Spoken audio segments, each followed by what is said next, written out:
નમસ્તે મિત્રો, ink and કોડમાં આપ સૌનું હાર્દિક સ્વાગત છે. જો તમે ફ્લટર ડેવલપર બનવા માંગો છો તો આજથી તમારી નવી સફર શરૂ થાય છે. આગળની આપણી જર્ની આ રીતે રહેશે.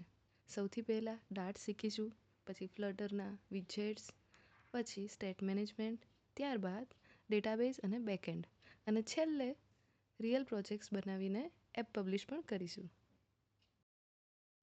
આ ચેનલ પર આપણે ડાર્ટ અને ફ્લટર એકદમ શરૂઆતથી શીખશું.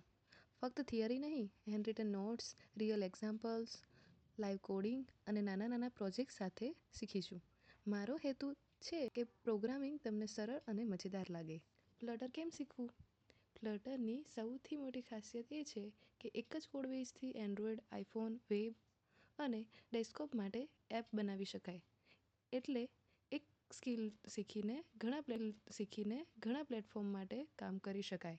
મેં ડાર્ટ અને ફ્લટર માટે એક હેન્ડ રિટન હેન્ડબુક પણ તૈયાર કરી છે. તેમાં દરેક ટોપિક સરળ ભાષામાં સમજાવ્યો છે. આ યુટ્યુબ સિરીઝમાં આપણે હેન્ડબુકના દરેક ચેપ્ટરને વિગતે સમજીશું.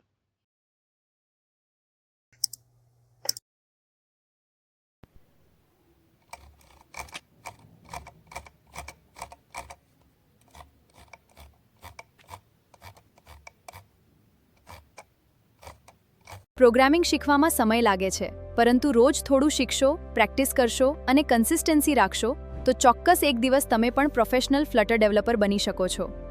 જો તમને આ જર્નીનો ભાગ બનવો છે તો ચેનલને સબસ્ક્રાઇબ કરજો, વિડીયો ગમ્યો હોય તો લાઇક કરજો અને કમેન્ટમાં લખજો સ્ટાર્ટ. આવતા વિડીયોમાં આપણે ડાર્ટ વેરિયેબલ્સથી શરૂઆત કરીશું. ત્યાં સુધી કીપ કોડિંગ, કીપ ગ્રોઈંગ.